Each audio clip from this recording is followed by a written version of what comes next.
What makes people truly fulfilled? Is it love? Family? Success? Or is it finding out who you really are? What you are truly made of? So you know your purpose here on Earth and your connection to the universe.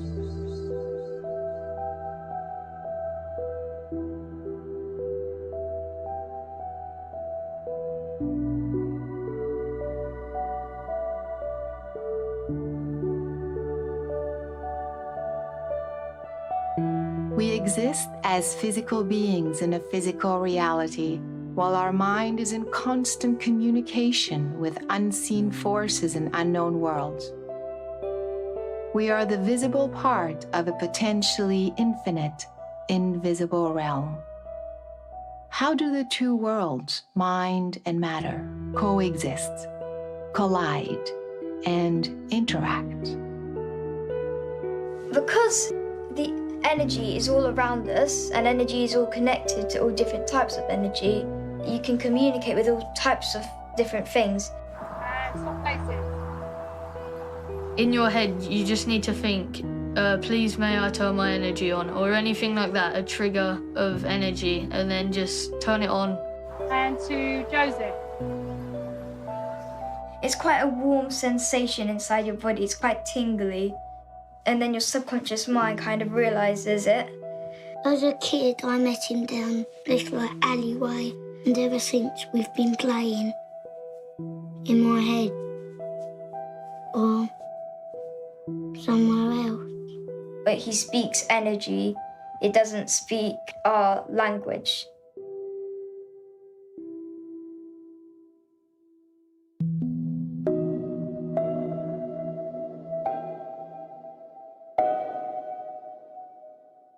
Like many children, when I was young, I was very, very sensitive.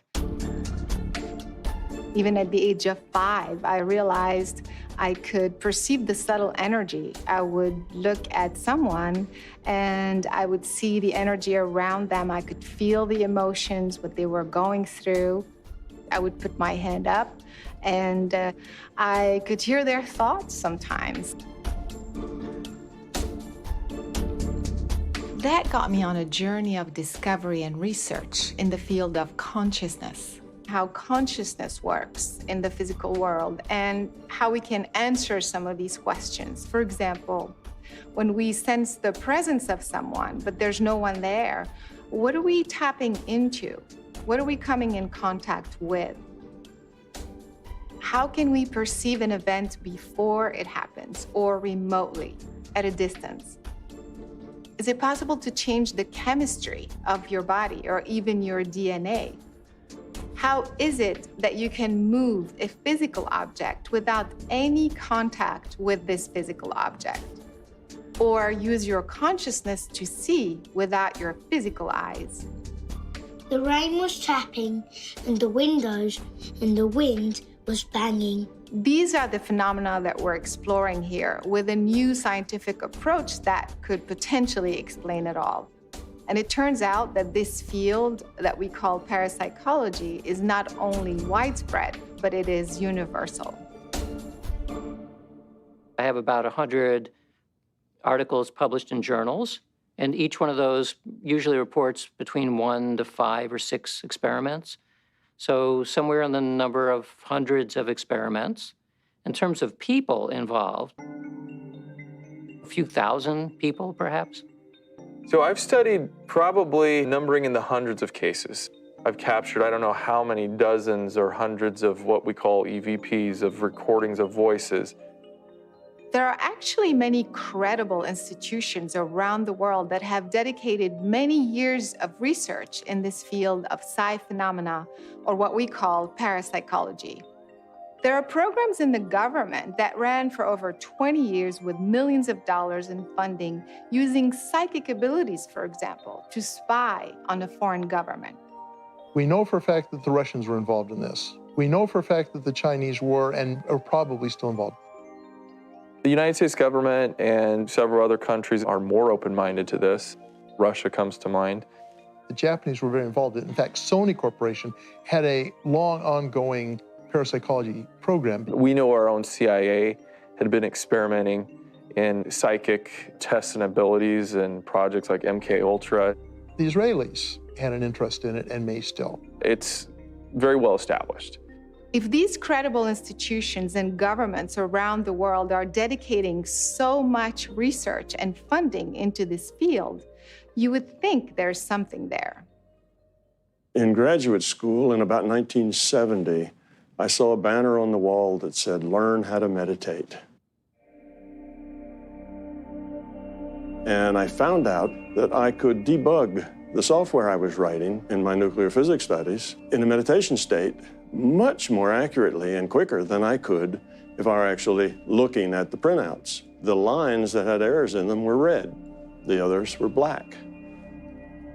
And that kind of crashed my reality. Up until that time, like most physicists, I believed that if you couldn't measure it, then it didn't exist.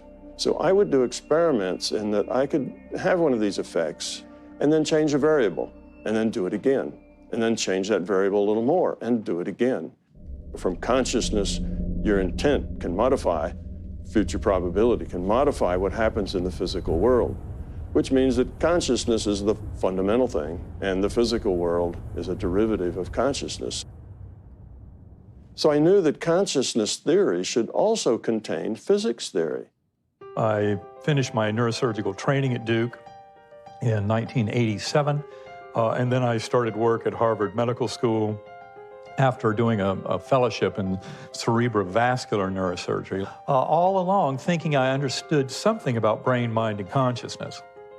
But that, of course, was the tremendous gift of my near-death experience, is finding out that what I thought was a worldview that we just assumed to be true is actually false, that consciousness is primordial. All of this emergent reality basically emerges from consciousness. And it opens the door to a tremendous amount of understanding about consciousness and the mind and the power that human beings have over their unfolding reality. If consciousness is fundamental, where does the physical world end and consciousness begin? The physical world is a product of the consciousness world. One is within the other. It's not an either-or. It's all one thing. It isn't as though there's a physical world and there's a mental world. There's only one world. It's all consciousness. It's not just localized in there, it's everywhere. And it's also not in space, and it's not in time. It's somehow before space and time. That's what we mean by fundamental. Consciousness is a kind of a substance, a proto-substance perhaps, which is usually in a primordial, refined state that doesn't even appear to be matter or energy yet. But from that can emerge what we start seeing as a physical world. Just like ice can take on different phases, maybe we're talking about something like consciousness, which has different phases. So if consciousness is a continuum, then some forms of consciousness can appear to be hard matter. Physicists of the 20th century in 1920 and 1930 pondered this quite a lot and concluded that consciousness must be there, even there was no direct way of detecting it. We could only see its physical effects. Consciousness as a whole can be described by the quantum attribute.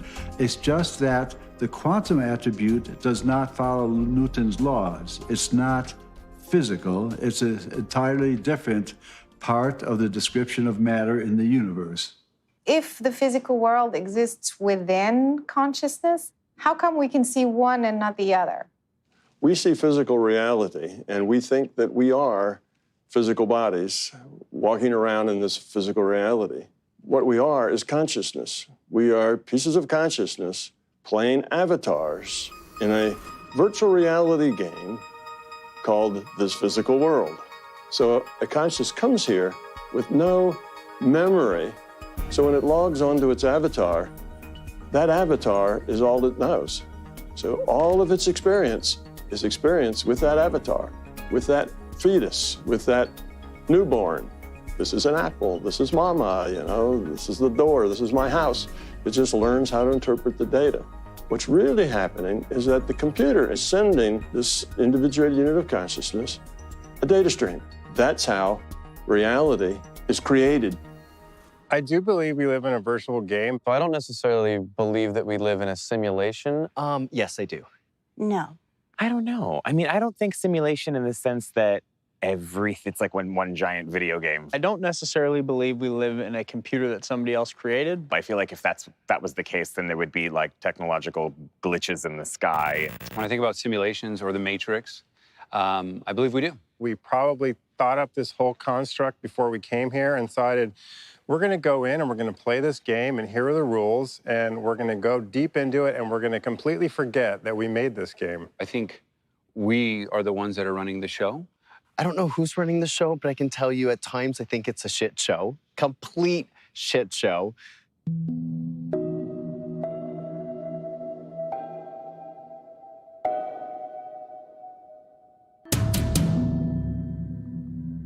The waves that describe matter are basically spherical and surround the matter.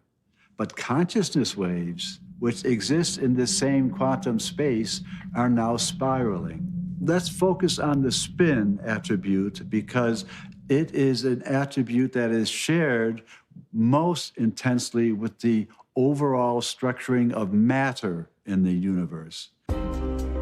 My body has a whole lot of protons and electrons in it, and those produce a joint wave of great complexity that's describing my anatomy. Can you imagine that the description of spin in the universe starts with a global spin of the universe, which then restructures in more local spins, which have a memory of the initial global. We see all the galaxies rotating, and the stars in the galaxies are all rotating. The planets around the stars, like our Earth, is rotating once every 24 hours, and so on. Some of that rotation is a memory of the initial rotation. Therefore, the universe is imbued with this enormous description of rotation, from atomic matter scales to the global scales of galaxies and their clusterings and buoys and the overall structuring of matter in our universe. Consciousness waves do share this attribute of spinning and rotating, and our minds can begin to interact with this. If the universe is based on spin and consciousness waves and can connect two minds, how would we demonstrate that in real life? I was at Fort Meade working as a Mideast analyst. What I didn't know is I lived next door to the operations officer and training officer for the remote viewing unit. They invited me over to their offices and sat me down and said, well, what we do here is collect intelligence against foreign threats using a parapsychology discipline called remote viewing. We essentially want to invite you to become a psychic spy.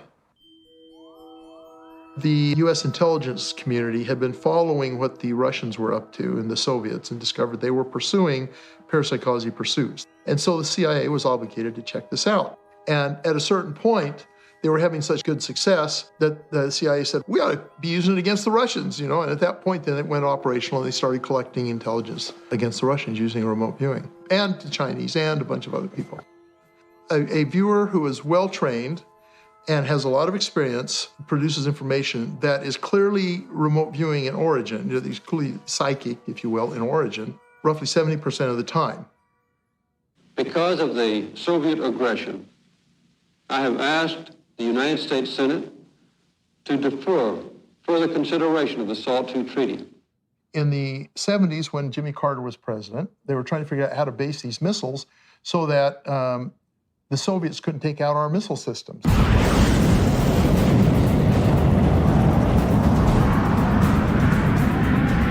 So they built this racetrack plant, kind of a shell game deal, where you had a bunch of these shelters out in the desert, and you shuttle the missile randomly between the shelters, And that would make it practically impossible for the Soviets to actually hit that missile.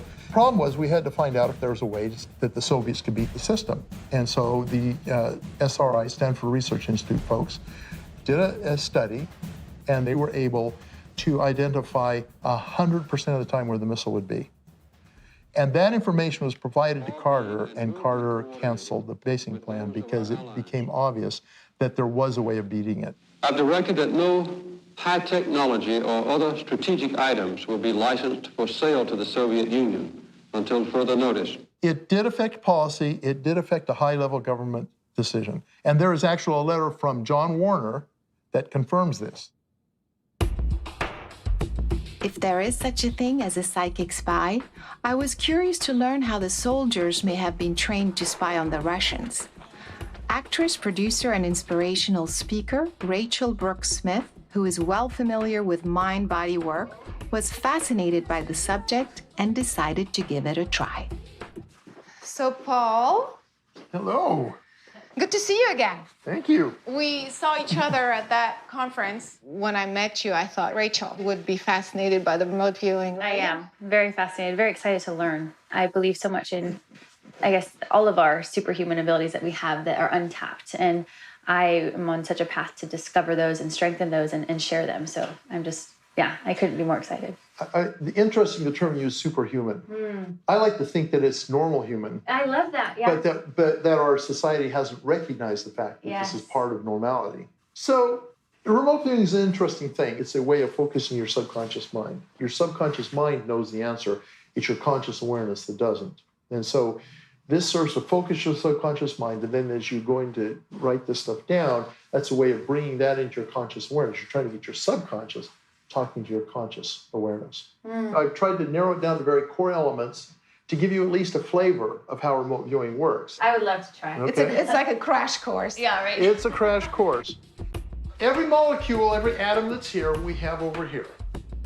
After a few hours of intense training with Paul, Rachel felt ready for the next step. What we're going to do is call an outbounder experiment. So Caroline and a couple of other folks will pick a target outside of here where we won't be able to know what it is. Then they will go to that target and they will interact with it as best they can. Maybe they can touch it or feel it or smell it or ride around it, whatever it is. Meanwhile, we'll be back here. You're going to go find them consciously. You're going to send your consciousness there to find where they are, and then you'll report on the location where they're at. And if you pick up on it, you'll report on the things that they're doing. Okay. Yeah. So just to clarify, you don't know where we're going. No, I have no idea. So are you ready? I'm ready. Are you ready? I'm ready.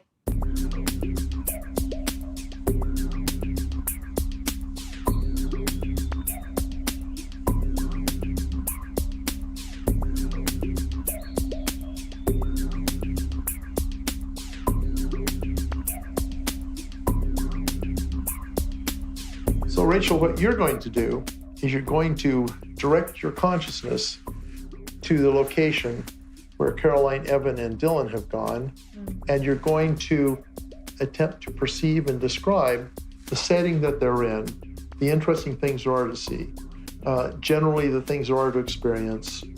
Kind of pay attention to what they're, don't focus in on what they're doing, but if something happens that attracts your attention, make note of that. Okay. And you're going to be verbalizing this as you go. You're going to be writing down the impressions you get, and you're going to be sketching. Okay. So to get that started, I want you to write down Caroline location.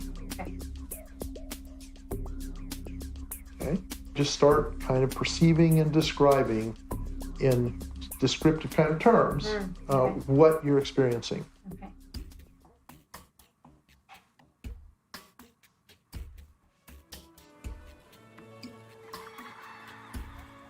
I see laughter. Okay, so you hear laughing sounds. I heard laughing sounds. Yeah, just put down laughing, that's fine. Okay. I also feel like I see black lines. Okay.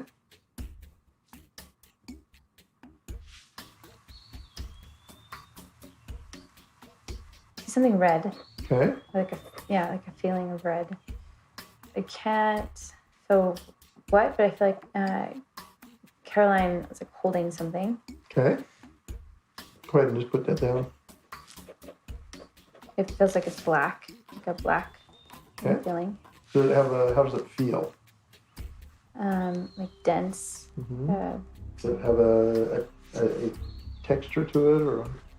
I guess rough would be like smooth but rough. I know it sounds weird, but. Okay. Just place your point of view above. Okay. And see if you get anything interesting from that perspective. Try and take, kind of a bird's eye view. I'm seeing mountains in red. I keep having some experience of like a red, and I don't want to say fall, but like a circular red thing. And then also that, and I can't tell really if it's Caroline or, but that there's like a black, like someone's holding something that is black and like solid. And something hot, like whether it's like a hot drink or something that's hot, that's liquid. I'm gonna write Starbucks on the side. I don't know why I keep thinking of Starbucks, but it's coming up for me. Okay. Yeah, I wrote it down. I'm seeing, my mind keeps going to Starbucks. Yeah, okay. So you wrote it down, you can let it go. Okay, let it go, yep. Yeah.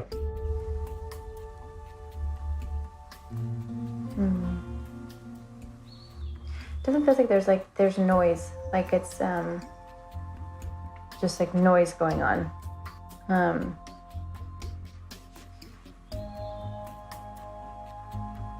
For some reason I'm seeing like chain light, like Christmas lights. Yeah, decorative lights, yeah. If the universe can connect two minds, I thought it would be interesting to try something different with this remote viewing experiment. I attempted to block Rachel's consciousness from viewing our location.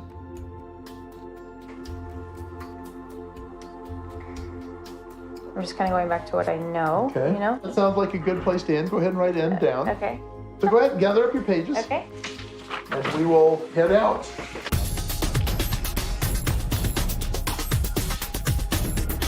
Oh my gosh, this is blowing my mind. Like, this is insane. Lights, I wrote down lights. And I literally saw, there's Christmas lights, and I said decorative lights in the front, and a whole building is a structure that's unleveled. Like, I am mind blown right now. Let's go check it out.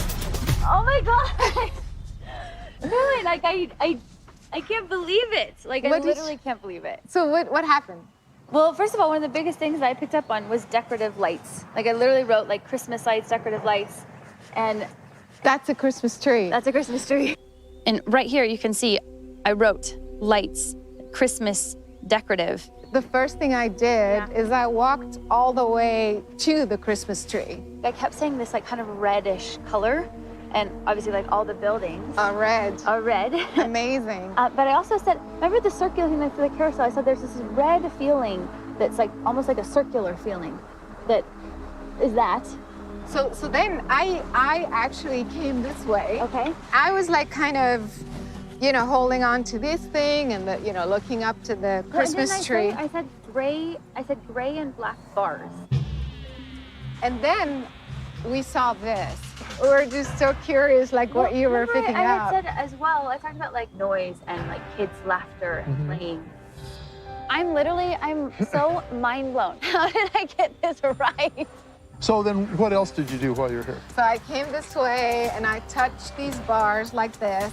See, and I kept and I did this. And again, just the fact that I said Caroline holding black, dense, rough structures. And then later, like I even drew bars down here. Like I drew black bars and I kept feeling and sensing that. At one point, I came up with like Starbucks and I was like, nope, I'm gonna write that on the left side. Like I wanna get rid of that, And over here on the next page, you can see I wrote Starbucks. Was there a Starbucks involved? I don't know about. No way! Did you guys go to Starbucks? Yes. I should have warned you, don't take any side trips. She said, there's hot liquid involved. And then that led to the Starbucks thing, and I'm thinking, oh crud, did they stop at Starbucks? I should have told them not to do that. Towards the end of the process, so say the last 5 minutes or so, did you feel like you're having any difference in your experience and your perceptions? Were they stronger? Were they weaker? All I know is that there was a specific point when I felt like that's it. Like there's no more, whereas for a long time it just kept coming up and coming up and coming up, and then there was definitely a certain point where I didn't have any more. You know what I mean? There was just no more. That validates that she was at the target. Does that make sense? It shows that there's a boundary condition that you can interrupt the process with, which shows there is a process to be interrupted. Exactly. Right? This was a crash course. Yes. In just a few hours, and you've never been here before. What did you learn about yourself? I think it just reconfirmed for me the belief that we have so much more capabilities than we think we do, you know, and that I think if you can have an open mind and learn and try new things, I mean, who knows what you'll be capable of, especially after this experience. If we could all live just in more curiosity, not trying so hard, but just being curious about life and about our abilities, I feel like we could achieve so much more, as well as just experience and enjoy life so much more. When the CIA declassified the program, they conveniently left out all of the assessments from the people who used our material. So it's almost like they didn't want people to know how successful it was. Two minds can be telepathically connected. There is a path of coherence with this spinning attribute of consciousness that's joining the two minds. These quantum waves describing the structure of my hand and this couch and your body and the tree on the other side of the room, all of these waves are standing, describing the physical structure of a body which will remain fixed in the universe according to Newton's laws for physical matter. Two physical particles can share properties at a distance through entanglement. Now, everyone is plugged into the same field. So if consciousness waves are spiraling, they carry the same pattern as the larger unified field. They become coherent. And through entanglement, the consciousness of one person could become entangled with that of another at a distance.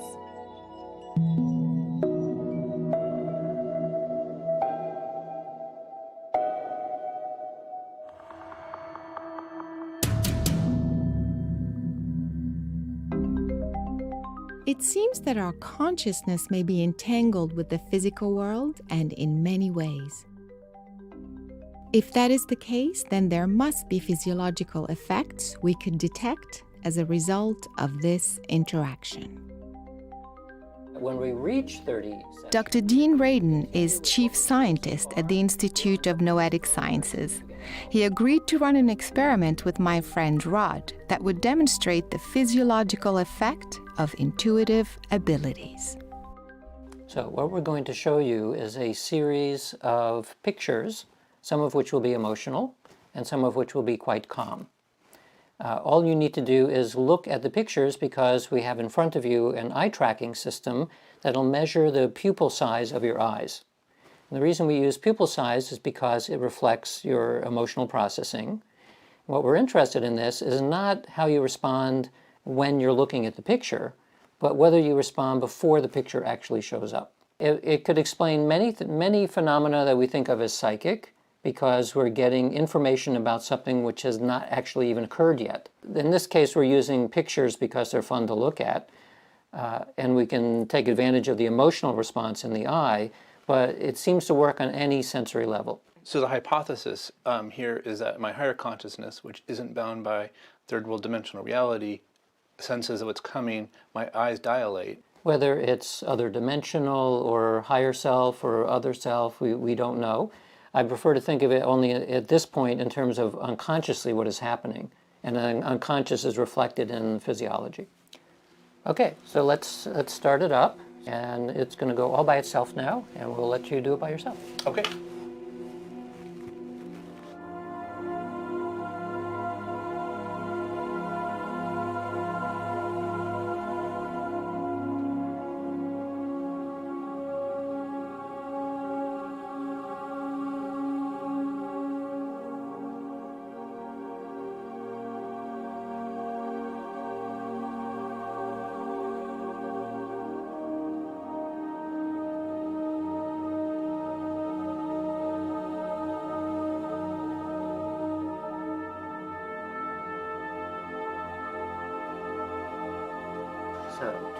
analysis. And what we're interested in is what is the pupil doing before the emotional or calm picture shows up. The probability of the pupil size beforehand is actually a little bit bigger than the probability for the emotional or for the calm picture. And the pupil can't move that much. So. Half a millimeter is actually quite a lot. And this was about maybe a half a second before the image actually showed up. If we are able to measure the physiological effects of consciousness on the body, then we could also potentially influence a biological system, water, or even our own DNA. For the past 25 years, Dr. Glenn Ryan has pursued a career in DNA research, neuroscience, and quantum biology at prestigious institutions such as Harvard and Stanford medical schools. I thought that we should talk about pH because a lot of people understand that pH, higher pH in water, is better for health. And so I thought this experiment may be very useful. The body needs to be at a very central pH, around 7.2. And if it's too high or too low, we get into trouble. Can you explain how this instrument works? pH is a measure of the amount of hydrogen in the water. And there's a special probe that's sensitive to hydrogen, and then they convert it to electrical signal, and you get a number. On 5 separate occasions, I measured the pH over a course of an hour, and it doesn't change more than the very last segment. That's 1/100th of a unit, a pH unit. If you can change 1/10 of a unit, that would be a very profound change. So the idea is for me to affect the water and then either up or down, and then we will get an instant reading. We will see it in real time. I'll be right back. Okay, great. Let me see what I can do. My intent was to lower the pH in the water. I visualized that my mind was connected to the hydrogen molecules in the water and getting them to multiply. More hydrogen molecules means a lower pH.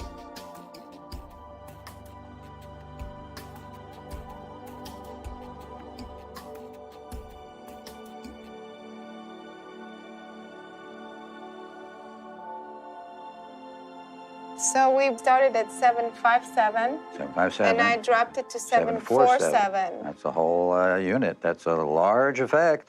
The fact that you can change this particular parameter, the acid-alkaline balance in water, implies that you could change it in the body. The body has this amazing intelligence. It knows what it needs.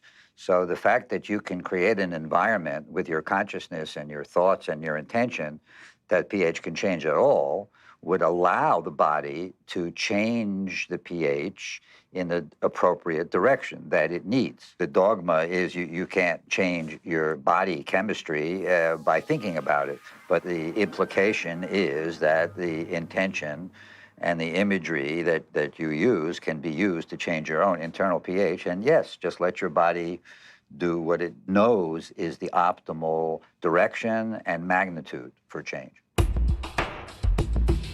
Let's do another experiment, which is different from the pH meter.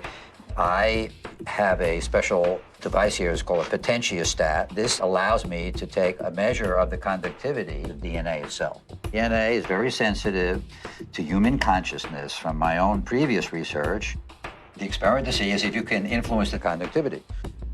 Okay, first sample of DNA, and now we're going to do 3 controls in a row. Okay, I'm going to write control here. This is going to be... Control 1. Control 1. So what we're actually doing now is we're calculating the experimental error by looking at what happens to the DNA when there's no intervention. In this case, we're doing the 3 controls at 3 different times. Then we're going to do it a 4th time in a row, and except you're going to intervene. Okay. So we know what the variation will be, and the experimental error, as I was saying before, will be if there's no intervention. Okay.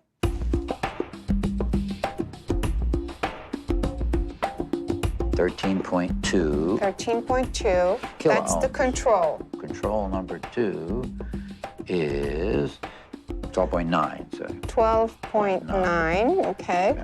Control number 3.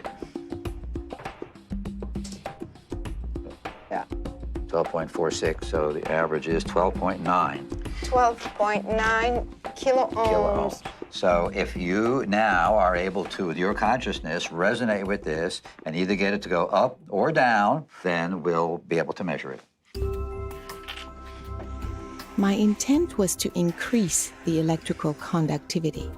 So I visualized that my mind was producing an electrical current in the DNA at a very high speed. Okay, I think I did it. It felt like it responded very quickly. That's why I kind of stopped. Okay, so here is the magic number we're looking for. And it's way down to 6.5. Yeah, I felt like it responded very quickly, and it was, wow. It's like I zapped it or something. So that's what I'm saying, Yeah. 6.5. Let's do it a couple of times. And this is the same sample. 6.5 kiloohms. 50, right. Oh, and that's gosh. Okay, so here's number 2, and this one's measuring at 6.37. The fact that there's such a huge difference so quickly, it's almost like there's no question that something happened. Am I correct to say that? Absolutely. I mean, right? I mean, Right. like, how could it jump from 12 to 6? Okay, I mean, and this one this is now, is again the now third reading one. 6.2. Okay. That's a large, robust effect demonstrating that at least your consciousness is able to resonate with and change the electrical properties of DNA. And the implication for the audience is that if you can do it, then we can do it, and with our own intention, we can heal our own bodies.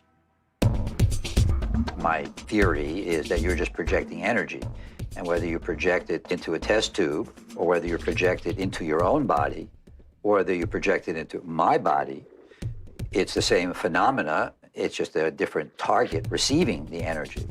I've actually done comparisons using DNA with different machines. Certain machines were better than others, but always the human consciousness was better at resonating with and changing DNA. When you say better at resonating, is it faster, more efficient, more powerful? Which is it? All of the above. Faster for sure. From my own research, I can certainly say that an electromagnetic field can affect water and takes at least 12 hours to do the same effect that you did in 12 seconds. So if nothing else, human consciousness is much more efficient. It's empowering as humans to know that we can heal ourselves, so we don't have to rely on a drug and we don't have to rely on a machine. And that's considered legitimate science, the ability of the mind to influence the body. They've discovered that the more the DNA is capable of conducting electricity, the faster and stronger is its ability to self-heal. So we've just demonstrated that my intent or my consciousness literally changed the conductivity, therefore affected the molecular functioning of this biological system, the water or the DNA. Yes, you're changing the molecular level, but you're also changing the quantum level, which underlies everything. And then you change the atomic level, then you change the molecular level, and then you change the structural level. So it doesn't matter whether our physical bodies are made of physical matter or electromagnetic energy or quantum energy, because with consciousness, which underlies all of those fundamental energies, you can change them all because it is at the heart and source of all these qualities which make up the human body. Our consciousness communicates with our physical body, but our cells also have a way of communicating with us on many levels and in different ways. Dr. Jim Jimzewski, a fellow of the Royal Science Society and distinguished biochemistry professor at UCLA, shared with us his revolutionary work in the field of sonocytology, which detects the vibrations coming out of the human cells. Originally, I was in IBM in Zurich, Switzerland, in the research laboratory, and we were developing a new type of microscope. The first experiment we wanted to do, actually, was on stem cells. It was then 9/11 at that time, and so we couldn't get those samples from Italy. And so my graduate students suggested we look at something else, and we decided we'd look at yeast, because yeast is, very simple to work on. And that's when, using this technique called atomic force microscopy, it's basically like a little finger that can feel things, we started to notice a fairly high-frequency vibration.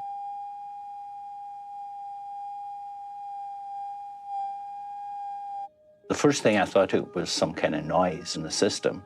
So we kept doing different experiments and established it was a real effect of the live yeast cell. The technology we use employs a thing called a cantilever. It's like a small flat lever. And at the end of that lever, there's a tiny tip. And when we bring that tip in contact with a yeast cell, the tiniest motion, even on the level of subatomic motion, is picked up by the cantilever. We use a laser beam, we shine it off the end of the cantilever, and that amplifies this tiny motion so that we can record it. Let's just, for the sake of argument, say we take one cell.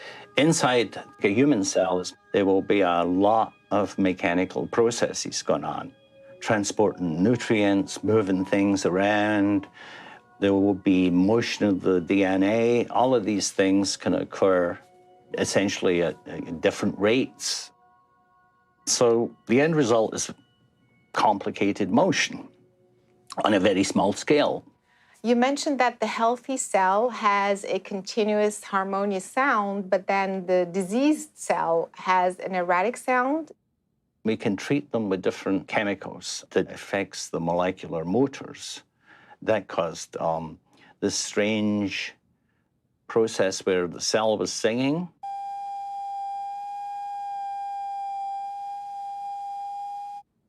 And then it started to get, a bit interrupted.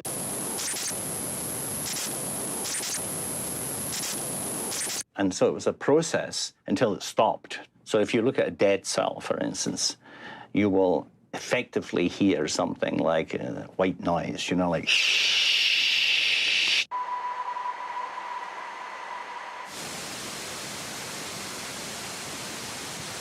The cells communicate through that effect.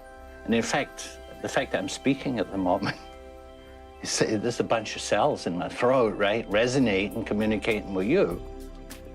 Since the cell has its own cell vibration and resonance, the organ has its own vibration, the entire body then has its own vibration. Is it possible that we are actually an entire instrument, an organism that is resonating, and therefore that's how we are perhaps affecting each other?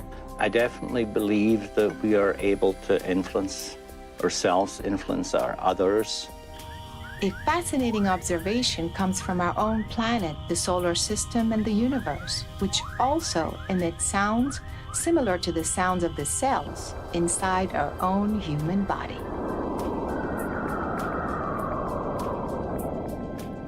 The thoughts that we have create sounds in other people, in ourselves. It affects our organs, and it affects other people's bodies and organs, and create different levels of vibrations that will trigger consciousness effects in another person, and can affect their health and all kinds of things from that.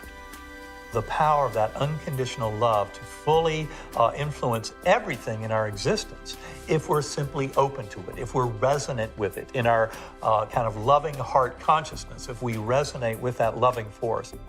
And I do think that if you're a good person, and you really just kind of give all that stuff out there, you look at everything in a positive manner, so everything that comes to you is positive. I also think it keeps your body healthier. You have less stress when you open yourself up to positive things rather than dwelling in what's going to go wrong.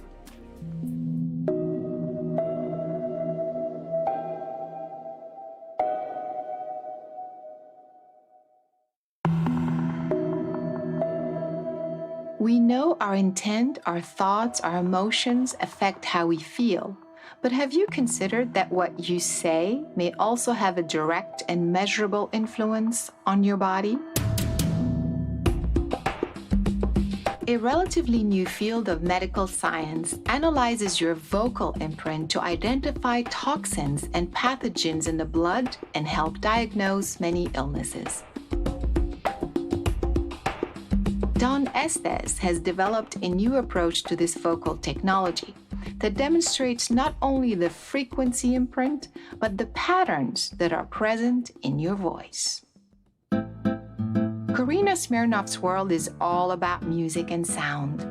She's a world-renowned professional dancer and choreographer. She was particularly intrigued by the impact sound vibrations can have on her body and her overall well-being. Well, I've always been busy working and creating my career, and I always wanted kids. There was never a point in my life that I didn't want kids, but it's also difficult because if I have a child, then I have to take time out of my work and out of my career.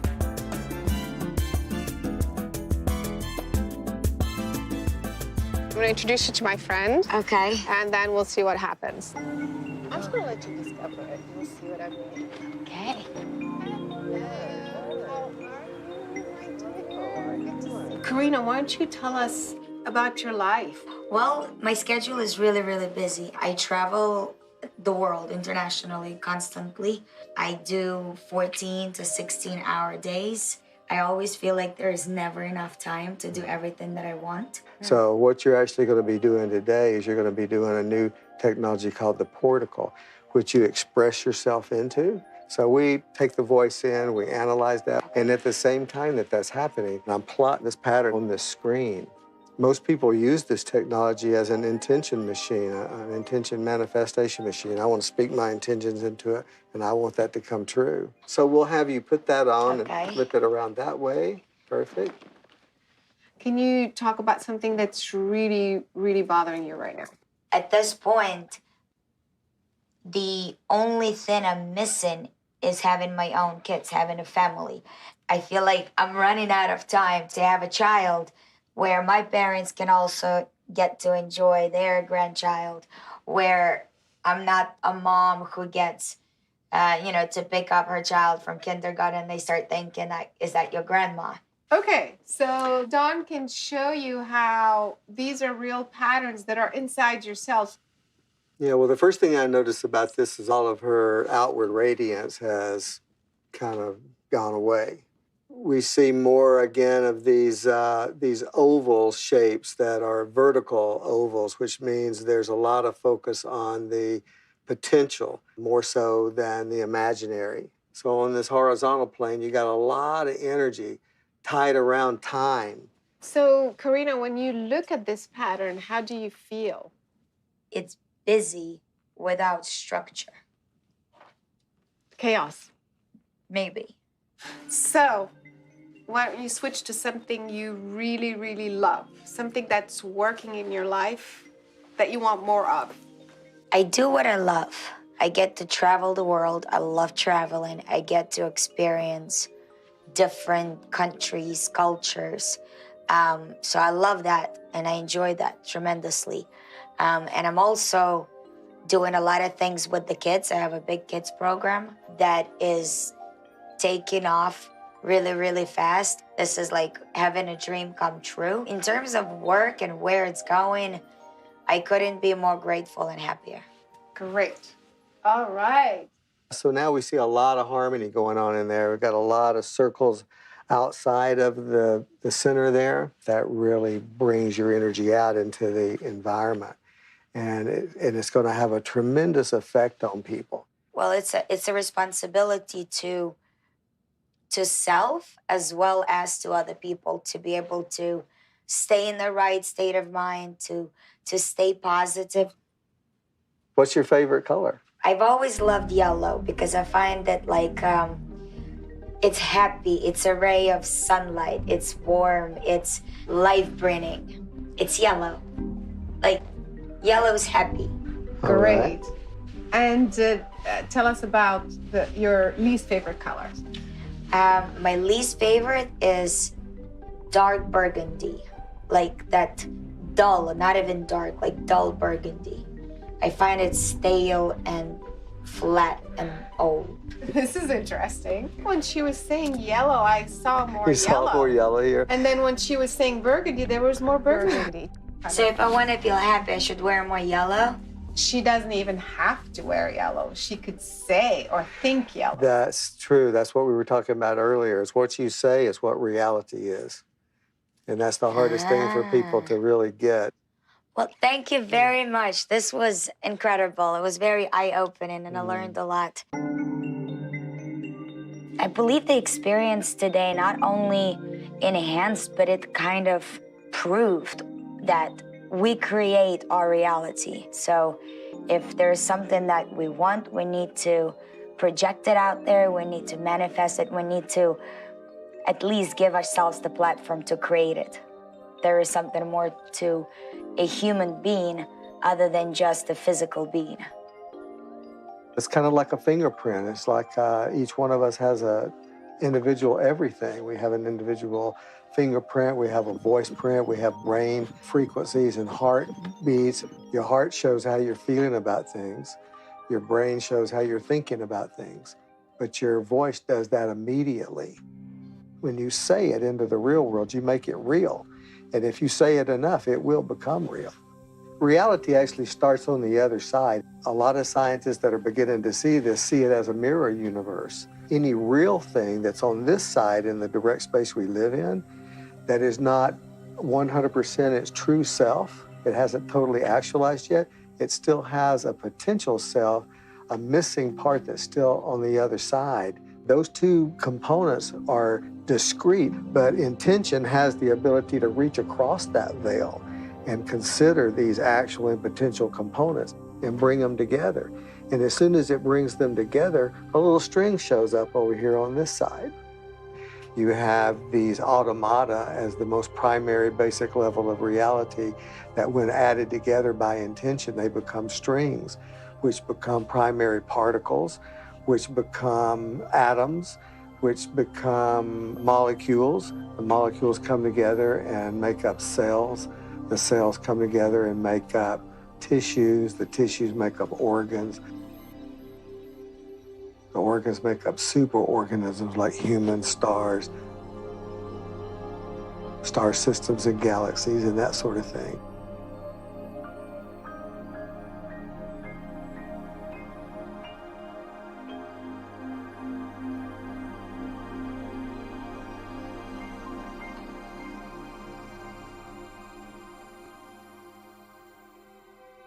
We know our intent can change the outcome of our physical reality, thanks to the placebo effect in medical treatments, and to the famous double-slit experiment first performed by Thomas Young in 1801. This experiment demonstrates that a particle, which should travel in a straight line according to the laws of physics, creates instead a diffraction pattern.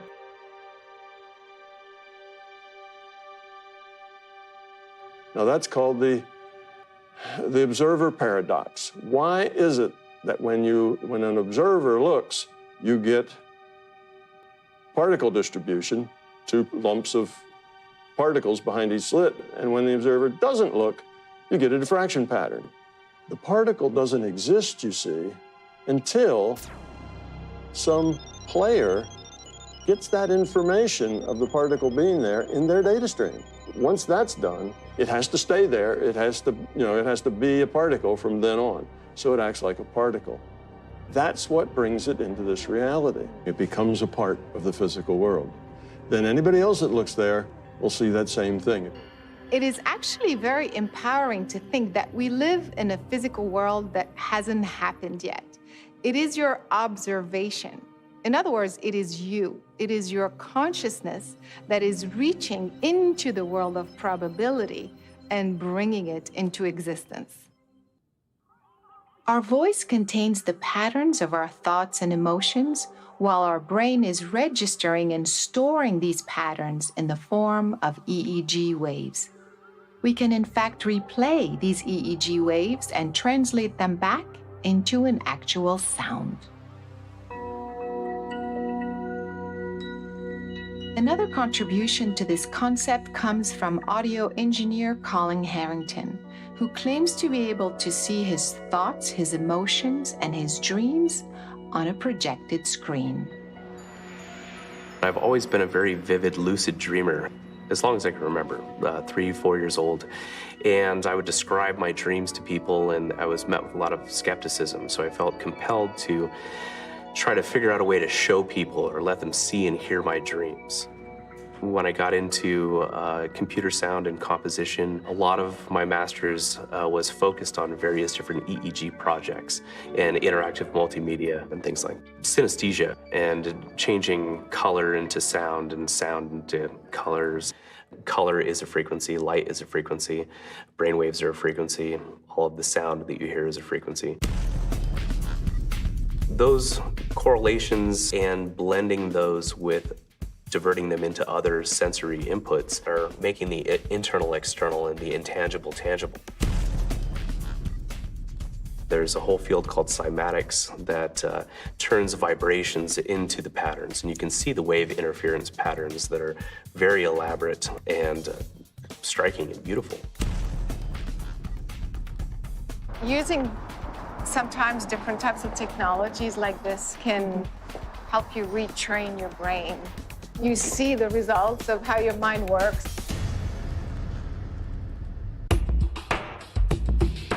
Naomi Grossman is one of the most creative actors I know. She applies various mind-body techniques in her acting career as well as in her real life. She was fascinated by the idea that she could have a visual and auditory representation of how her mind operates.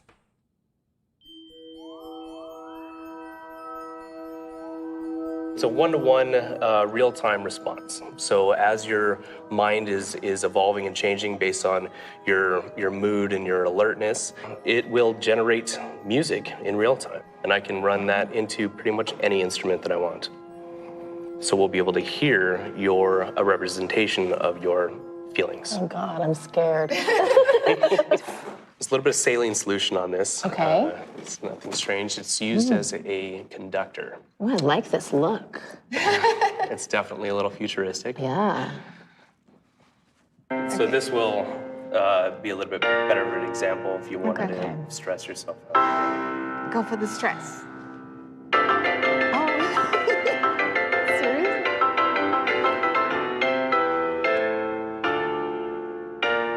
And if you could think about something stressful one more time.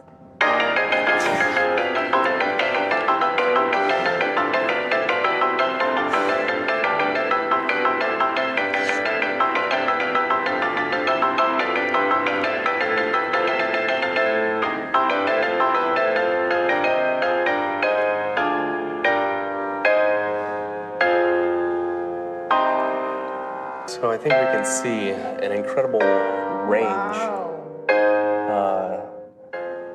Being in the world of acting, being able to turn it on like that is really impressive, because I've run this, various iterations of this software on hundreds of people, but I've never seen someone be able to turn it on and turn it off, you know, by going to there, wherever there is. So. I mean, it's like when you're playing make-believe, you know, and so you're a perfect playing subject. house, and I'm the mom, and you're the dad, and you go there. I thought this was spot on. I mean, it was insanely accurate. Could you show us a little bit of the visualizer? In other words, as opposed to hearing, is it possible to see the thoughts and emotions? Sure. What I have this map to is blue would be a more calm, and a red would be a more angry, and then we're going to have purple right here in the middle, so we can see if you can change the colors. Can you give it a try? Okay.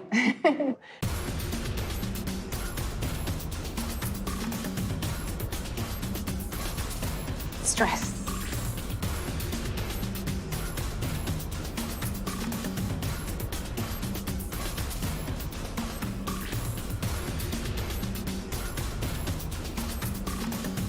And go ahead and try to calm down and reach a state of peace.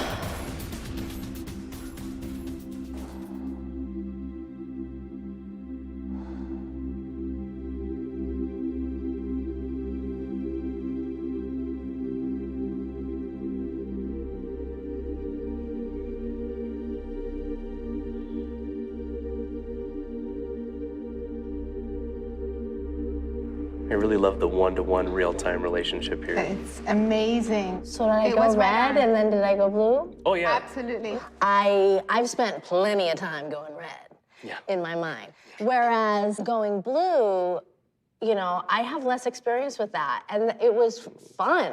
I enjoyed like going to Jamaica and like feeling the sun on my skin. It can be a conscious decision with training. You obviously have a certain aptitude for turning yourself calm or turning yourself angry that most other people may not have right off the bat. But it's something that you can learn even if you don't have that kind of focus. You can train yourself. Now what we'd like to do is train the computer to recognize an image. Let's try with a positive image. Let's try something with a positive. This is the image that we're going to be using. We can teach the computer how you react to a certain image. I included this blank white slide in there to be nothingness unless you're recalling a specific pattern. So let's try to recall that image, put yourself on stage.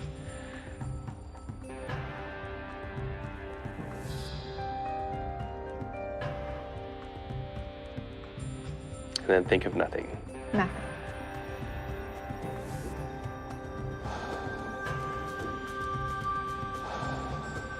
Put yourself back on that stage and feel the way that you felt when you were there.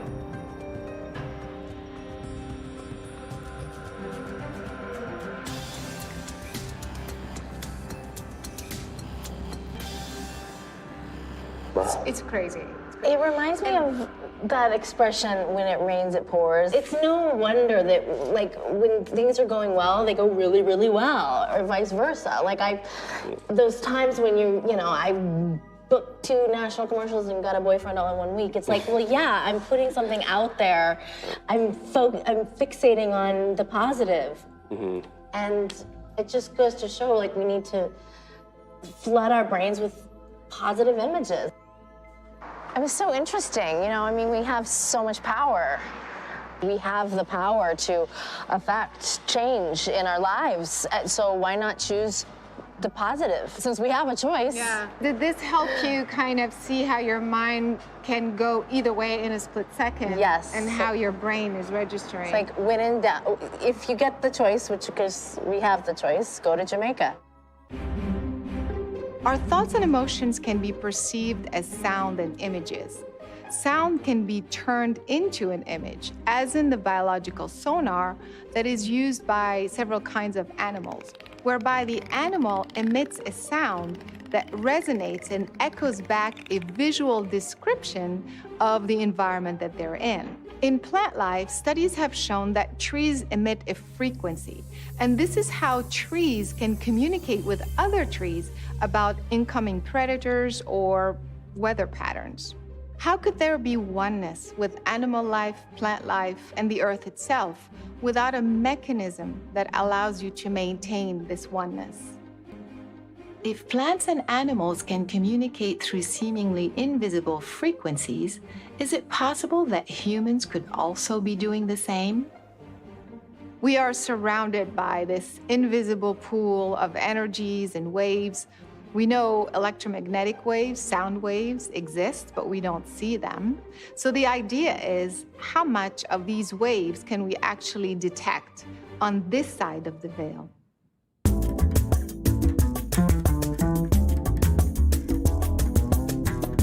Ex-FBI agent Ben Hansen has been investigating and documenting paranormal anomalies around the world using multiple technologies. He volunteered to demonstrate these technologies to us, so I decided to bring a friend along. Corey Feldman needs no introduction. Child actor, filmmaker, and musician, Corey's fascinated by supernatural phenomena and wanted to join us for some interesting experiments. When I was working for the Bureau, they have looked into phenomena such as UFOs and countermanipulations. The devices that I use conducting kind of our own experiments into something that's called ITC research. I don't know if you've heard of that before. So it's instrumental transcommunication. So in about the 70s, people started experimenting and finding out you could take all sorts of electronic devices and voices were showing up on the tapes. A little skeptical. But... You know, and so was I. Yeah. Completely skeptical. Yeah. Because the prime theory of what we call capturing an EVP, okay, electronic voice phenomena, is that we're dealing with electromagnetic waves. And what they found was that you can take a device such as this, which is an induction coil, okay? This experiment we're gonna do, you'll speak into the red tape recorder, then what we're going to do is transmit through this induction coil to the blue tape recorder. The blue is the receiver, the red is the transmitter. We're gonna take your voice and I'll have you make a message on the red tape recorder. Okay. So the first thing I want you to do, if you could take the battery out of the blue recorder for me. Sure. And there's a blue battery in it too. Isn't that convenient? Okay. Great. Put that there. So for quality control, we'll take the blue recorder and we'll just set it over here out of the way. Okay. Okay. Now the red recorder, I would like you to leave a message. Captain's log, stardate 2018. This is Captain Corey of the USS Red Recorder leaving a message that may be detected in other universes or dimensions. Great. Awesome. Love that. So I can see it's there. You left a 20-second message. Perfect. Okay, so it's here. But just to make sure, what we're going to do is we're going to take what we call an EMF meter, electromagnetic field meter. And as we play this back, you can see the needle fluctuating. The EMF meter is picking up electromagnetic field from this device. Got it. His voice is on the recorder, but what is being picked up here is not the sound. Okay, it's being picked up by an induction coil, which creates a magnetic field. It's just basically magnetic energy that's Magnetic traveling. energy, exactly. So we'll put the meter aside, and now we have a transmitting coil, which is broadcasting the message. And if you could now put the battery back into the recorder. Okay, so we've shown it was not recording at the same time this was, so there's no way it picked up on it. I'm not gonna touch these two coils together. Okay, you see they're close because they've gotta be close to each other's fields. Okay, but they're not touching. Yeah. Powered on. Okay? Okay. Excellent. So now we have our blue recorder, okay, which we'll call it the receiving recorder. Just get a simple little speaker here so that we can hear it better. We're gonna plug into it. Fingers crossed. Let's see if your message is now on the captured recorder. Captain's log, stardate 2018. This is Captain Corey of the USS Red Recorder leaving a message that may be detected in other universes or dimensions. Well, there you go. Do you see how clear it was? Very clear. Very clear. That was not done by radio waves. It was not done acoustically. We've transferred it seemingly through some magical energy, but science knows is an electromagnetic field. So the theory behind this is it's energy-based. It has to be, okay? All we have here is a piece of metal with wire wound around inside of it.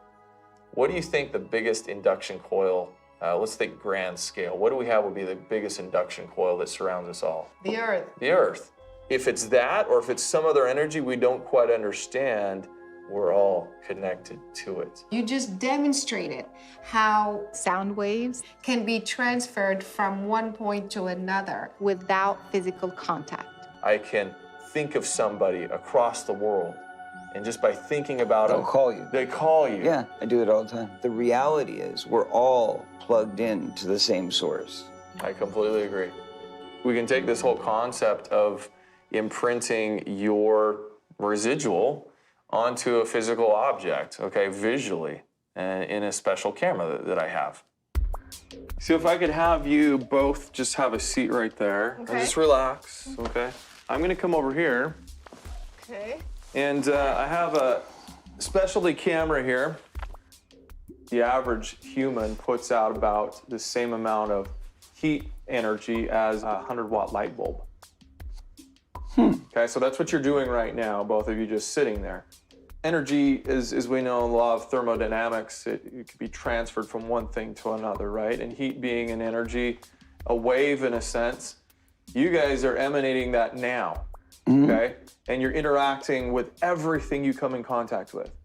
So just by sitting there in those chairs, you're transferring energy. Sometimes you'll have a masseuse, they'll like do that, and then they'll just kind of put their hands above you, but they're not touching you, but you can feel the heat radiating through your body, right? That's the same thing. Exactly. You know, you might even feel that when you meet certain people, kind of the energy transfer. Okay. So if I could have you both stand up and just go hang out there on that couch for a second. Okay. All right, I'm gonna let this record just so we have enough here. So before you guys sat down, I took a video of those chairs you're sitting in with a thermal camera, which sees into the infrared spectrum. So it senses heat, not much of the visible light at all. Okay, and you'll see here the chairs are primarily blue. Above you, we have some red heat, which is actually a heater, okay, a vent up there that's heating up the books on the top shelf. Yep, okay. Okay, so when you sat down, there you are in full color. The darker areas represent the colder spots, so you can see your pants and the cuffs that are not actually touching your pants are darker. And your faces are the brightest because they're the hottest in frame. So what I wanted to show you was the point that you guys get up here. So you get up out of your chairs. And bam, look at that. That is an imprint. Woo. Yes. And that's some serious heat. Look at that. Oh, wow, look at mine, really bright where my face was. You can see where your hand was on the left hand, and you, I think, had an elbow or something like you were just sitting there. Right. Yeah, but it's really from, I mean, it seems like that's right, yeah, it's right where my heart would be. Yeah, the chest seems to be the brightest. It's not just the heat that we feel, but it's also an energy we can see. We affect everything in the material world with our energy. So if we have good energy and we're putting good energy out to the world, then we're going to get good responses back. But if we're putting out negative energy all the time, then you're going to have negative come in and affect your life that way until you make a conscious effort to stop. And once you go, I'm going to believe everything is good, everything is fine, it's all going to work itself out. And then all of a sudden things start to reverse themselves. I will never tell somebody with 100% certainty what I captured on this tape recorder or on this video is a ghost, an alien. I don't know that. I don't believe in ghosts, mind you, I never did. But there have been things that have happened where it makes you question it. All we know is it's unexplained. And it's something that we can't see, but it's being perceived. And somehow technology is capturing it. Obviously, I believe that there is much beyond this reality. I mean, I have many variations on that. So if we're talking about the spiritual realm, or if we're talking about the interdimensional realm, or, you know, there's a lot of different kind of understandings of what that means. We probably occupy the same physical space. So if we do, but we don't see each other or all the time, what would you call that? And a dimension is just kind of like the only word that comes to mind. So multiple dimensions, yes, I think it's very possible. The fact that people said, oh, well, this is God, I believe is just a limited capability of understanding at that time. What they saw in miracles and things that happened before them were unexplainable in any other way other than saying, that's God. Outside of the physical, I believe that there is an energy out there. I do believe there's a bigger force at play. Something's happening that's bigger than us. Beyond the body, once we leave our meat puppet behind, we go back to our actual true existence. At times I get frustrated that I can't see it, even though I have like these beady Canadian close-set eyes that I would hope that are like laser beams to be able to see these things. I can't, and it really frustrates me. You know, it's like you pull the goggles off the virtual reality and you're home again. And when you're brought back, you maybe choose what you want to be. Our reality, in essence, could be different to different people, although I do think there is one truth. The problem is that science has not caught up to be able to explain the rules by which it operates.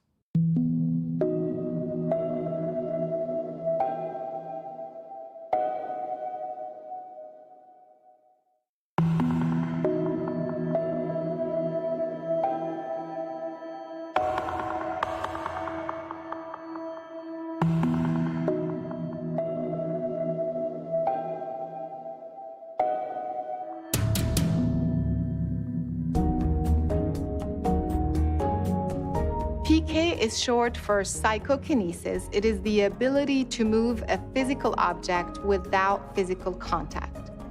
I've been working with PK for the past couple of years with very interesting results. It is your intent that is interacting with the physical object that is getting it to respond. But the minute you let go of the result is when you get the result.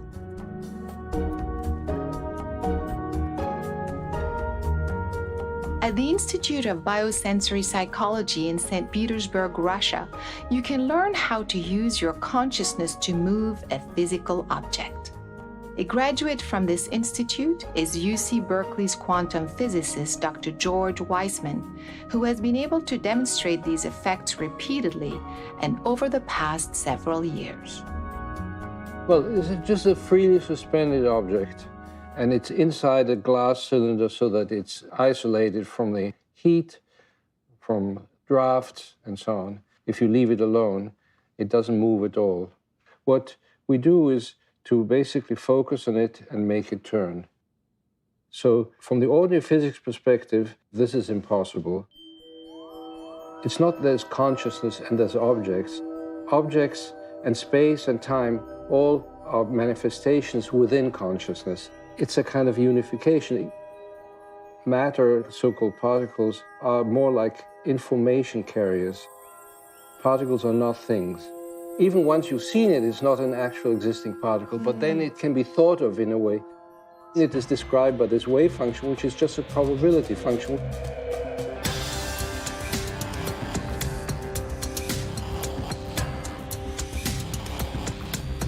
I asked PK practitioner and meditation teacher Sean McNamara to facilitate a session with my friend Rachel, who had never practiced PK before and was eager to try. Sean, I'm so excited about this. I mentioned Rachel to you. I can't tell you how excited I am. I cannot wait to learn. Yeah.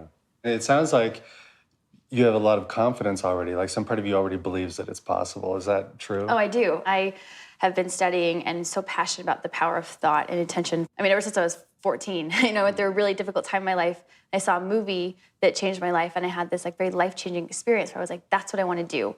I want to perform, I want to act, I want to inspire people just like that film did for me. Through focusing on that, intending it, writing it down, having vision boards, seeing it, watching it every day, seeing myself do it every day. I ended up playing the lead in the sequel to that same film 6 years later, something that everybody told me was impossible. Where you place your awareness is where energy goes. That's basically all we're doing here with this psychokinesis experiment. We're going to produce movement by using our mind in a certain way. And it's really like baking a cake. You put all the right ingredients together, and you put them in the oven, and you give it enough time, and when enough time has passed, you pull out this beautiful, delicious cake. And no calories involved. Yes. It is a meditation process in itself, and the way other types of meditation have those life lessons wrapped in, you see it right in front of your eyes. If you're too tense, it stops moving. When you relax, it starts moving again. If you don't give it enough time, it doesn't work. If you let go, it works. So this is just another way of showing those basic life principles that we all know about. And so at this point, we can lift up your container, and you'll want to do this very slowly, because when you do it too quickly, it knocks off the tin foil from the needle. And then you'll want to just put your hands on the glass on either side of the object. Eventually, it'll start responding to your breathing pattern and to the level of relaxation in your mind. So yeah, when it starts, it means that a shift has occurred within you. And mine just started responding too, so I think we're sharing a field now. Is it working? That is so cool to watch. Yeah, I mean, it was totally still. It's moving. As maybe silly to some as this may sound, sending love to the material, saying I love you, let's work together on this, let's be one, let's move together. Look what it's doing as you're talking about love. Your heart's opening as you're talking about it, and it feels it. And I can also feel whenever I start to feel those ego thoughts or wanting to get it right or afraid of failure, then there's this disconnect. And I think that's so powerful to understand that that's the whole thing of ego. It's like the want to get it right can block you. But when you just allow and be filled with love and energy. Like, amazing, miraculous things can happen.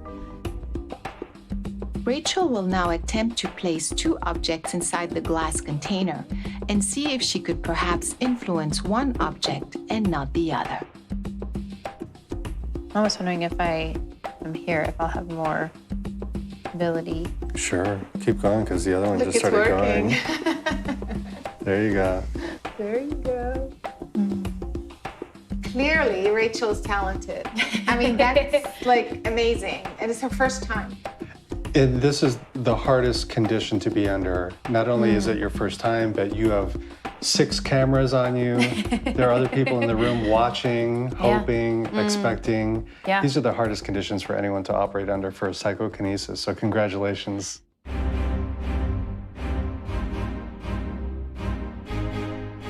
Did you have fun? Oh my gosh, it's so much fun. After even just those 2 experiments, you know, I learned so much about myself. If you practice these things, like, you literally feel like a superhuman version of yourself. Superhuman. That's the title of the film, yeah. The photons that are bouncing off of the object are going in through my eyes, the rods and cones, are producing an electrical signal that goes to the back of my brain, which reconstructs an image. So what I'm really looking at when I look at the piece of paper or tin foil or a toothpick, whatever it is I'm moving, I'm looking at my own mind. If we were truly separate from each other, there's no way we'd be able to do PK because of the inherent separateness. But if we can dissolve that sense that we're separate from everything and increase the sense that we're already one, then that makes PK possible. Of course it's possible, because when I'm moving an object, I'm moving my own mind.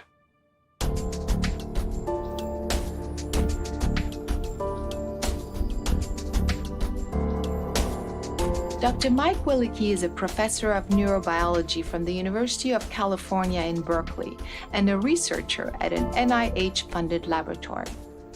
His interest in PK began after a profoundly transformative Zen meditation experience, which led him to alter entirely his model of reality. This is completely sealed from any electric. I started working with Mike in 2017, and I was most impressed by the scientific rigor he brings to the field, and also how far we were able to stretch the boundaries and possibilities of this methodology. And the model that I think is probably more truthful is a model that actually a famous physicist, John Wheeler, developed, which he calls the participative universe. Instead of having a camera or the eye and then a display in this linear sort of causal relationship, the universe is actually this self-excitatory loop where there's no separation between the observer and the observed, but because they form this continuous interactive feedback. And so this is why I started to believe in the possibility of PK as a scientist, because the object is truly not outside of you. But it's so, if, for example, if I want to move my finger is connected to my consciousness through neural pathways in the body and to my brain. So when I want to move it, it's a part of me and I can move it. The piece of paper in front of me is not physically connected with neural pathways, but it still is a phenomenon and an appearance within my consciousness, what you might call a back channel. If you think about it, the brain and actually all the cells in our body are phenomenon occurring within this bigger consciousness. The idea is then to try to influence this piece of paper that's totally isolated and get it to rotate. To rotate without any effect from any known physical forces. You explained to me that it's actually quite difficult to do it with a vacuum. So actually it's impossible. So not just difficult, which is why I've added a little twist, which actually allows me to accomplish this in a vacuum. Something very similar to this is inside the container. And so what I'm doing is I'm adding random mechanical fluctuations or perturbations to the target. By controlling the amplitude of the signal that gets to the speaker, we can control the amplitude and how much motion is actually induced in the target, but typically it's probably less than a millimeter. It doesn't cause any large-scale ordered rotation, but rather just this very small oscillation of the target. The standard protocol for doing a proper experimental design is you obtain a baseline period, just establishing that there is no motion, that there is no environmental effect. So what you're saying, when we are creating the baseline over several hours, this very small linear oscillation is taken into account. Right, and will be visible. And will be visible. So we know that by the time you're influencing the target, we see a big difference, and we see the rotation that is coming from the consciousness or the intent as opposed to from the little speaker. I'm gonna let you try it yourself. I'm gonna leave you some space. Okay.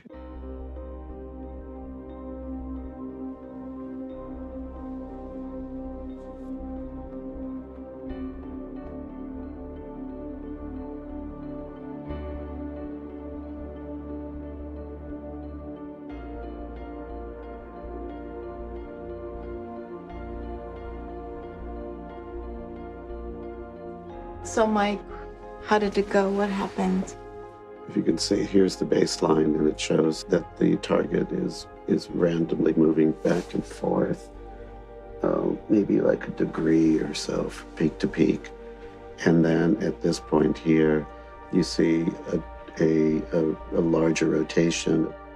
It's not something that I am willing with my mind and saying, move or, do this like a command, but rather it's much more of a feeling of connectedness. It is becoming clear that mind and matter are entangled, and the separation between objects and consciousness is nothing but an illusion. If that is the case, then I should be able to influence the same physical object in close proximity, or perhaps 1,000 miles away across 2 states. Well, let's find out. Hey, Mike, how's it going? Hi, nice to see you again. Yeah, you too. Have you been practicing? Yes, I'm looking forward to another session tonight. How long have you been running the device before I came on? So I have about an hour baseline, and then we'll do your session, which is typically you run about an hour or so, and then I continue after you're done running a continued baseline afterwards. Okay, awesome. I'm ready whenever you are. Okay, good. Okay, here we go.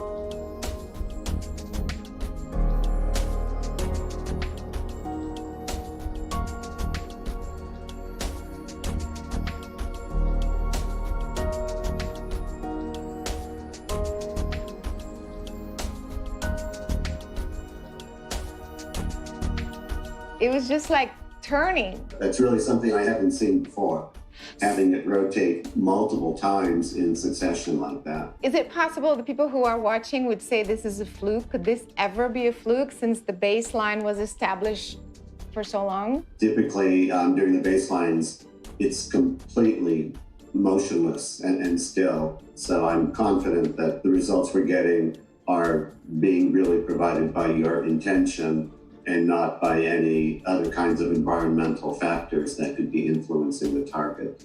Every time we continue to get these good results, I become even more confident that this is a true phenomenon and that you really are providing the trigger for these rotations. My theory is when we perform PK or any other mind over matter exercise, our consciousness switches the brain from linear functioning, firing randomly in different areas, to 100% capacity, whereby the brain functions as a whole.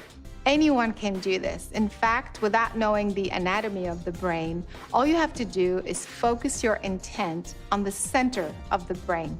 And that information is then distributed through the corpus callosum to the two hemispheres, which allows you to understand what's going on, and through the endocrine system, which then allows you to feel what is going on. Because the brain is now engaged at its full 100% capacity, you can now perceive and experience things beyond the normal human range, meaning beyond time and space. If this is true, then we should be able to transcend any limitation of our physicality, perhaps even our eyesight.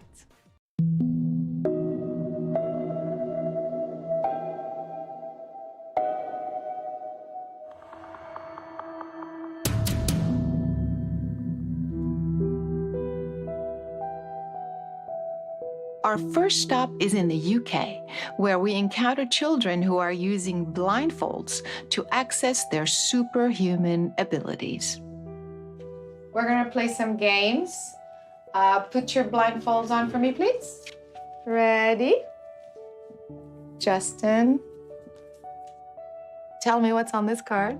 Teacup. And now tell me what's on this card. Tiger. Isabella, what is the shape and color of this stone? Kind of like a circle, and it's not really, it's kind of like see-through. Here's yet another example of how consciousness can interact with the physical world beyond what science claims to be possible. When we work with the blindfold, it's so that we can encourage the children to use the vision that they have with their higher consciousness. Evie, tell me the shape and color of the stone. It's red and kind of a circle. Yes. Evie, tell me what I'm holding in my hand. A wooden spoon. We expand their consciousness beyond that they believe or understand that they can, take them out into universal energies. Okay, now let's go search for that beautiful inner light of yours. I can see it. Fantastic. Bring the light out into the area around you, your light field. Good boy. Well done. I can see it. And then they can work with the higher consciousness, seeing, because they have the potential to see from every cell in their body. Now, you're going to read a line each. The other dragons were purple with smooth, shiny scales, but Marmaduke was faded orange with sticky out scales. Excellent, good girl. It's like witnessing a miracle. It's really, it's just beautiful to watch. George was enjoying a quiet evening in the Heavenly Hippos Wildlife Park. Suddenly, he spotted a group of animals creeping past. The first time I actually saw it for myself, when I come to do my training, the only word I can think of is emotional. It was very emotional. Pitter-patter. The rain was tapping, and the windows and the wind was banging. When my son started to read and I saw him reading, Our day out is ruined. they kind of shine. It's just amazing. No mouse would put a paw out in that weather. Needless to say, I wanted to know what it felt like to experience the physical world through these blindfolds. Totally dark. Yes. Wow.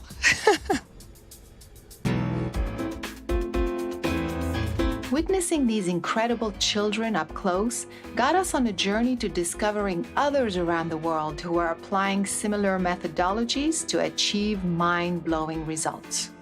At MPUSA in Ogden, Utah, a blindfold technique called Vibra Vision helps you sense the vibration of various objects in the physical world.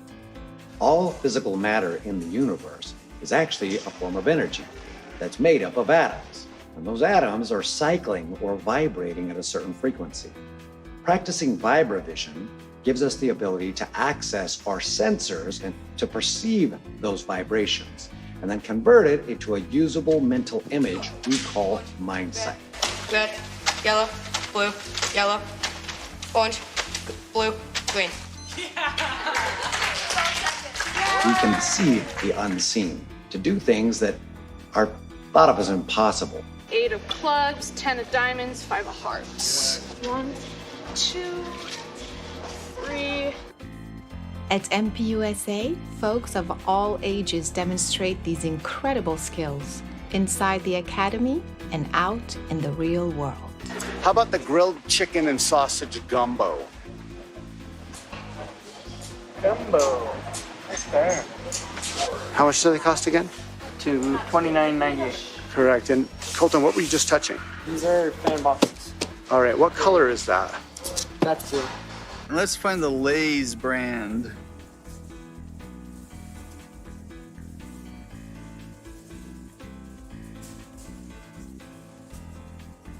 Old Spice body wash. Very good. From Utah, we make our way to Stuttgart, Germany. There, children are using a different approach to the methodology and display skills with impeccable accuracy. In the beginning, it felt a bit weird when I was able to see without my eyes, but after a while, you get used to it.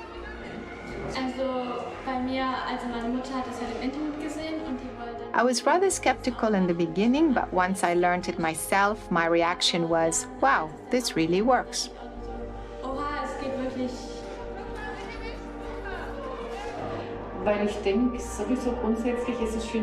I believe much more is possible than we know.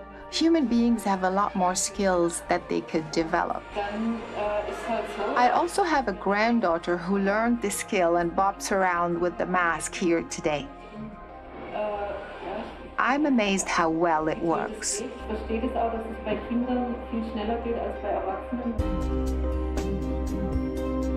Groups around the world are using various techniques to achieve very similar results. I decided to investigate the origin of these methodologies, which led me to InfoVision in Moscow, Russia, and its founder, Mark Komisarov, who discovered blindfold perception 20 years ago. Постарался создать методику, которая, как мне казалось, могла бы активизировать эту способность. We developed a methodology that first worked with kids. Then I tried it with a blind kid, and it worked too.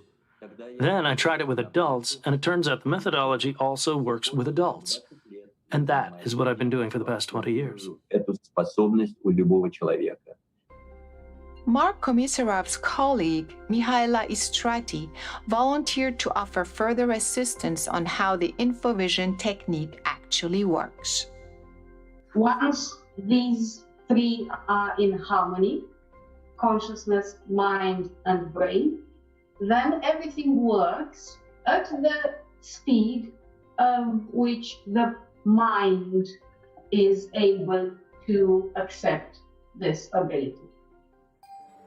In an attempt to bring scientific validation to their methodology, InfoVision reached out to reputable Italian neurosurgeon Professor Enrico Pierangeli and the theoretical physicist Professor Elio Conti from the University of Bari in Italy. We prepared some masks. We prepared some masks with instrumentation, able to measure the quantity of light inside the mask. Once we were sure the quantity of light inside the mask was 0, the experiment was done. The experiment was done. 8, 4, 7. And the volunteers were able to read the words on the computer. The computer. 19. 42. Also, when they were asked in which color these words were written, they were also able to describe the colors. We just recognized this as a fact. Recognize that this is a fact. 5, 9, 8, 9. These methodologies can be applied to various eyesight issues such as Sylvia's advanced farsightedness, Radu's severe astigmatism, which had made it impossible for him to read. Ce întrebări ți-au venit în minte în timp ce citeai? Or even the blind who are now able to perceive their environment with more ease. Now we're talking about something that is not just to help you with your guidance system or sense your environment, but something that is incredibly practical and transformative.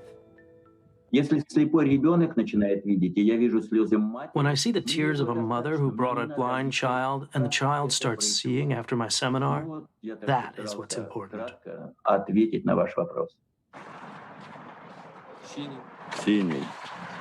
All the senses are coming together, and that gives you the experience of the environment non-locally. So it is not that you are visually seeing what is behind you, you are experiencing what's behind you. Back in the US, I shared my research with my longtime friend Kim, who at the age of 33 discovered she suffered from a rare genetic macular disease. While her condition is medically impossible to cure, Kim was willing to defy the odds and potentially try to regain her perfect eyesight. My eyesight is something that's been not normal for half of my life. So the first half of my life, first 33 years, were perfect vision, perfect. And then at age 33, a genetic disease appeared and became worse and worse over a period of 2 years. And it's a rare eye disease, and it affects the macula. My biggest problem is I can't read very well, and I have a lot of different reading aids. I'm trying to stay open to anything, so I'm very excited, and I'm hoping that I'll have just improvement in the sort of clarity of what I can see and be able to read a little easier, to be able to see somebody's face a little clearer, read a sign. It's just so frustrating.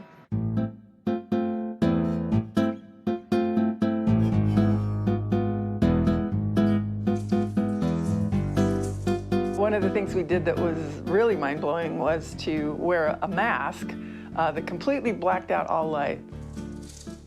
There you go. I would like you to look around the mask in the darkness for the beginning.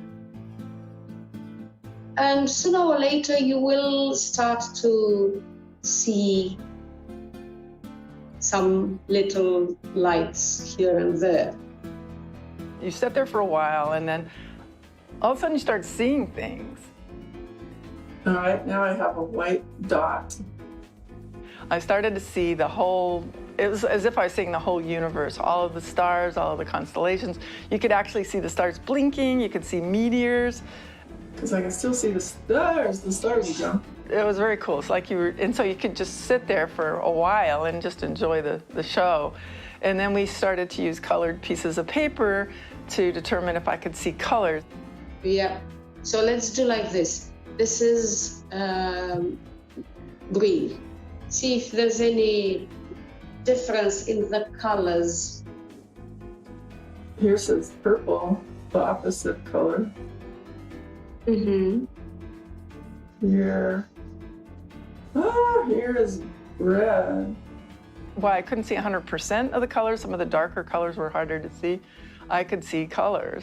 I just have to wait, and then it shows up. Which is kind of the point of the whole thing. You don't need your eyes. It's your awareness or your consciousness that actually is doing the perception. And it actually feeds to your visual system so you can then see it. So your consciousness sees it before your eyes see it, not the other way around. Everything's your attitude, which is your perspective, the way you go into things. It's just keep that attitude. I can do this, anybody can do this.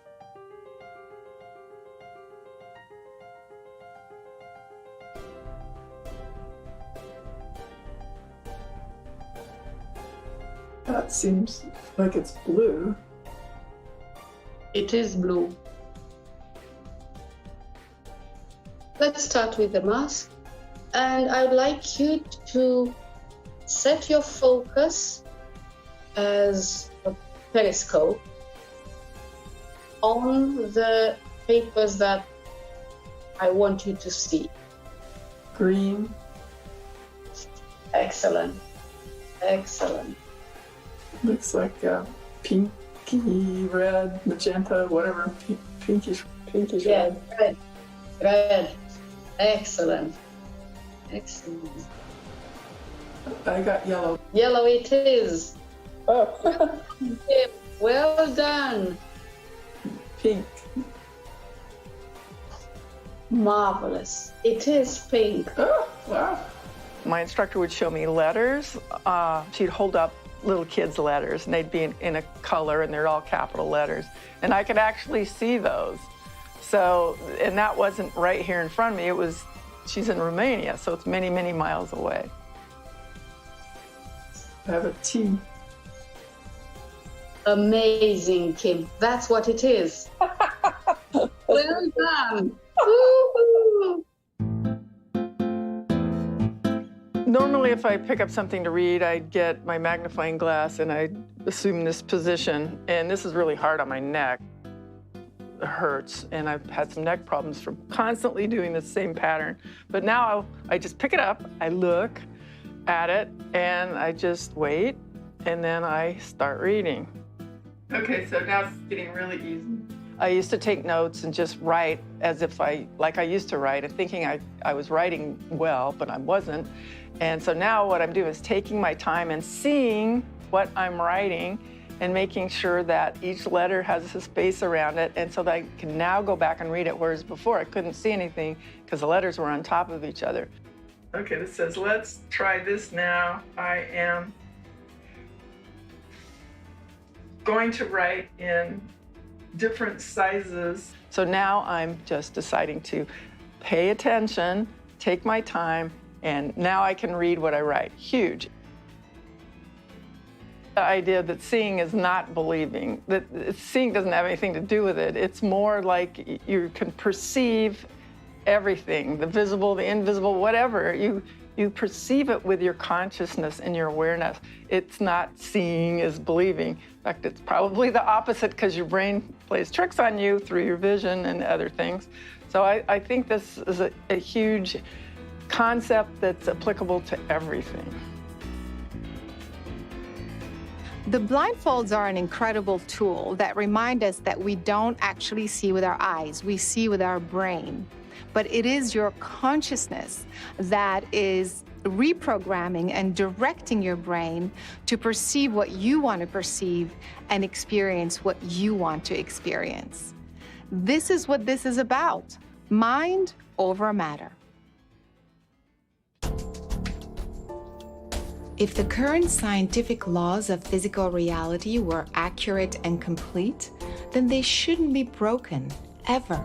And yet these laws are being broken every day, repeatedly, by hundreds of people around the world. The bottom line is this: no matter what you believe in, if you believe we live in a matrix and someone else's simulation, or if you believe in God or Buddha, or if you're an atheist and there's nothing beyond this physical world, the most powerful technology in the universe is consciousness. If your consciousness can change the chemistry of your body, if your consciousness can allow you to see perfectly without the use of your eyes, if your consciousness can allow you to move a physical object without physical contact, if you can influence an electrical device, an electronic device, or a computer nearby or at a distance, well then who's more powerful, you or the physical world? Consciousness evolves by lowering its entropy. It does that by making choices. And by those choices, the individuated units of consciousness can evolve, if they make good choices, toward caring, toward love, toward consideration, or they can make poor choices and de-evolve toward fear, self-centeredness. It's all about me. We live in a world where freedom and free will are part of the design. And within that, there's choices that can be made, and those choices have impact throughout the entire quantum field, all great distances from our thoughts, and how that bounces off and echoes out of the matrix, and how that bounces back and influences us. So there's a dialogue going on with that. So we sort of come to this world, and I guess in our materialistic sense, we want to forget about vibrations and things like that. We just want to think of matter and stuff. What part of your life has been the most significant? And I'll bet it's not the stuff. It's not the car, it's not the house you live in. It's there, and it's important. Yeah, you need your car to get around and so on. But what's really important in your life are your relationships, the caring, the love, the significance of connecting with other people. What am I doing here? I know I have to pass on my this, and I have to give my kids this, and I have to, you know, it's all of this stuff. Love, I think, is the main reason we're here. For me, knowing that that's it allows me to look at every day and just, I'm in love with life. The purpose of the universe is for life to emerge and thrive. We believe that these principles are universe-wide. The purpose in so many ways of existence is to know thyself. The self-awareness of the universe, this profound quality of awareness, of conscious awareness of existence, is inherent in the universe itself.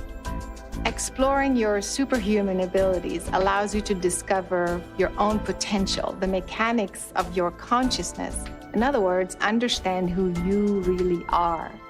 As you think, as you feel, as you make choices, you contribute to the expansion of humanity as a whole. From a limited state of being to an elevated superhuman species that fits within the grand design of an intelligent universe. So now ask yourself, are you a superhuman?